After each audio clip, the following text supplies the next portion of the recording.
자, 늦기 전에 야당으로 가보겠습니다. 이재명 대표 1심 선고가 진짜 코앞으로 다가왔네요.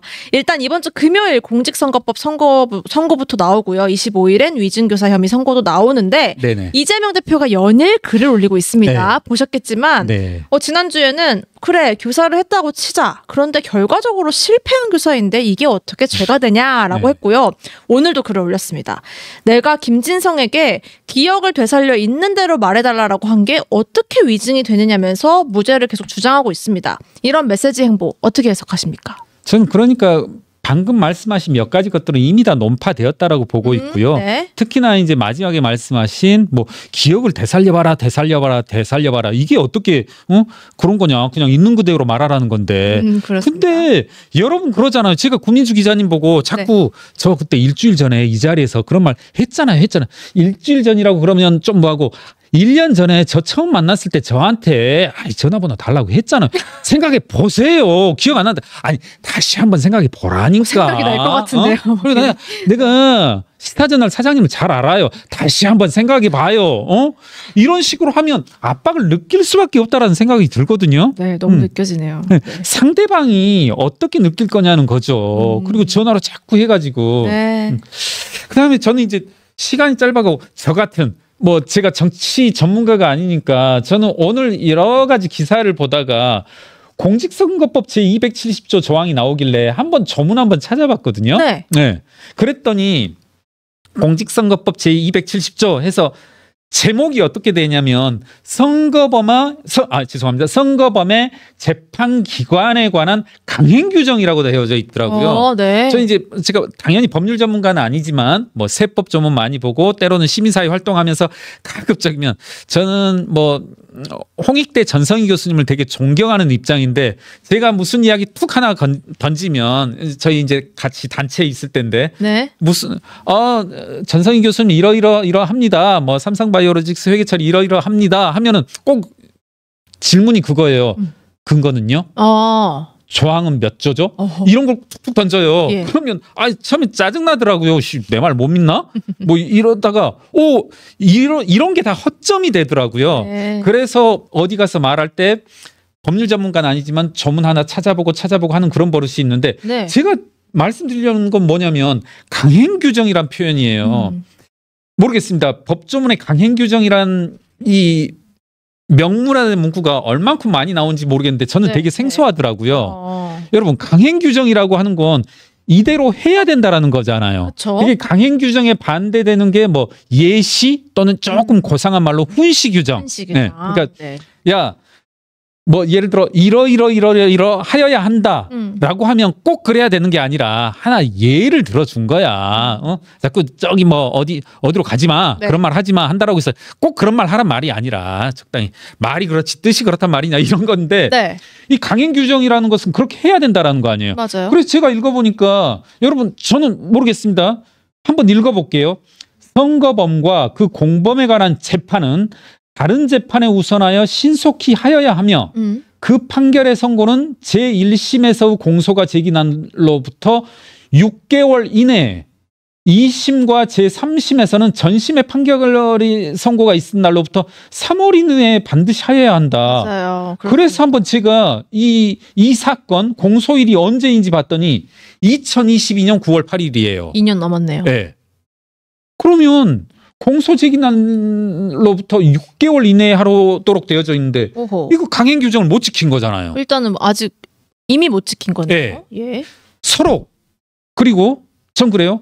이번 11월 15일 날 1심 판단이 있다라면 2심하고 3심은 그러면 6개월 맥시멈으로 죄송합니다. 3개월이네요. 3개월이면 6개월 후인 2025년 5월까지는 3심이 나와야 되거든요. 확정돼야 합니다. 그렇죠. 공직선거법은. 강행 규정이자 또 다시 반드시 하여야 된다라고 했으면 우리나라 법은 도대체 어떻게 된 거냐.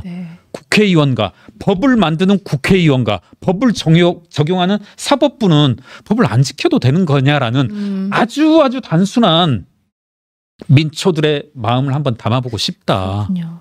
공직선거법은 그러면 일단 이 강행 규정대로라면 3심은 6개월 뒤에 나와야 되는 게 맞네요. 이제. 그렇죠. 1심 나오고 나서. 그렇군요. 저는 그래서 뭐 더불어민주당, 네. 더민주혁신회의, 친명계 조직이죠. 예, 최대 조직. 뭐 100만 명인가요? 서명운동도 조직했다고 하는데 예. 이런 것들 뭐 그렇게 하는 거 좋습니다. 뭐 본인들 스스로는 이게 자발적인 뭐 의사표시이자 풀뿌리 민주주의의 원천이라고 하는데 뭐 그렇게 생각하는 거야 본인들의 자유이자 뭐 착각일 수 있는데 네. 이와 같이 본인들이 만든 법, 공직선거법 제270조 이런 것들을 못 지키는 것에 대해서는 입법부 이분들 어떤 생각을 가지고 있는지 국회 증인으로 출석하지 않은 분들에 대해서 임의동행명령장이었나요? 네, 동행명령장. 예, 동행명령장이었죠.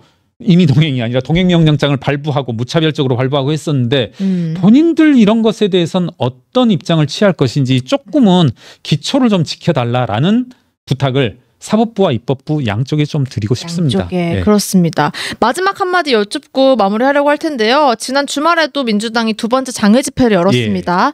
이 화력 어떻게 보고 계십니까? 다음 주도 한다고 해요? 예, 여러 언론들에서 조금 화력이 예전만 못하다. 뭐 그 사실관계를 따지는 것은 뭐 어떻게 보면 언론의 역할이고 하겠습니다만 저는 조금은 다른 부분을 좀 훑어봤어요. 어떤 부분이요? 저의 옛 친구들과 이번 집회의 특징은 여러분 11월 13일 모레이죠. 모레가 이제 전태일 열사의 기일이어서 되게 이제 기일 전에 노동자 대회가 매년 제 기억이 맞다라면 1988년 이래 이제 해오는 게 이제 전통인데 노동자 집회를 4시에 마치고 5시부터 민주당의 이제 이와 같은 장외 집회. 네, 장외 집회가 있었는데 그러면서 민주당과 민주노총의 콜라보 아하. 연대가 있었는데 제가 그 이면을 쭉 한번 살펴봤어요. 그리고 민주노총 몇몇 분에 대해서 지금 구속영장이 발부가 되었죠. 청구뿐만 아니라 이제 발부도 된 것으로 아는데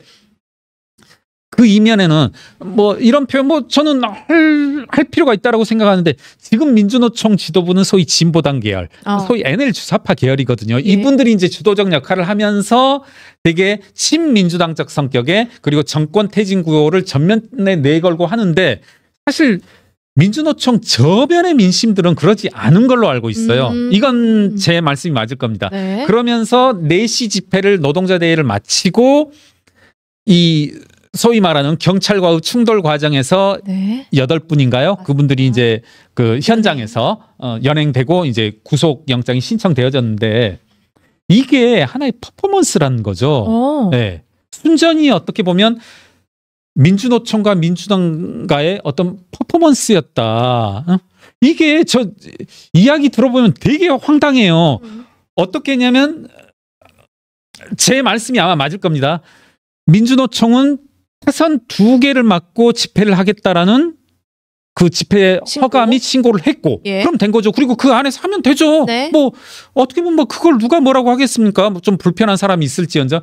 근데 이 공간을 확장하기 위해서 전체 도로 공간을 확보하기 위해서 경찰과의 충돌이 있었고 저는 이건 문제다. 신고 및 허가가 이루어진 공간 내에서 집회를 하겠다고 했었고 그것 내에서 그러한 집회가 제약이 전혀 없었다라면 그거로도 이루어지면 되는데 불필요한 공간을 확장하려고 했었고 그다음 코미디는 제 입장에서 코미디는 그거더라고요. 뭐요? 경찰과의 충돌로 말미암아서 2개의 차선인가를 더 확보했었다랍니다. 했어요? 네. 그리고 나서는 이제 민주당 집회가 있었잖아요. 그리고 있을 필요가 없었던 거죠. 그 의미는 곧?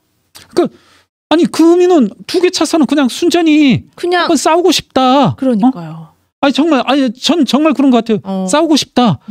경찰이 어떻게 보면 2개 차선을 허가받은 공간 내에서 집회를 하고 있었는데 그거 제약도 안 했는데 무작정 갑자기 2개 차선을 더 늘리려고 했었고 민주노총은. 네.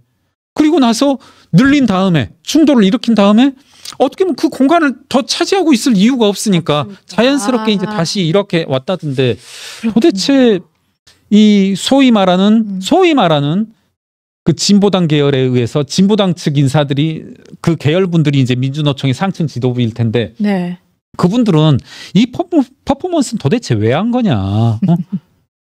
그리고 이렇게 뭐 총선 과정에서도 민주당과 진보당 측에 어떻게 보면 상당히 네. 야합적인 측면으로 말미암아서 진보당도 많은 의석을 많다면 많고 적다면 적은 의석을 확보했었는데 참 묘한 동거가 진행 중이다. 묘한 동거. 여기에 다음 주는 조국 혁신당까지 해서 연대 집회를 한다고 하니까요. 한 번 더 그 화력을 그러시죠. 다시 한번 살펴보도록 하겠습니다.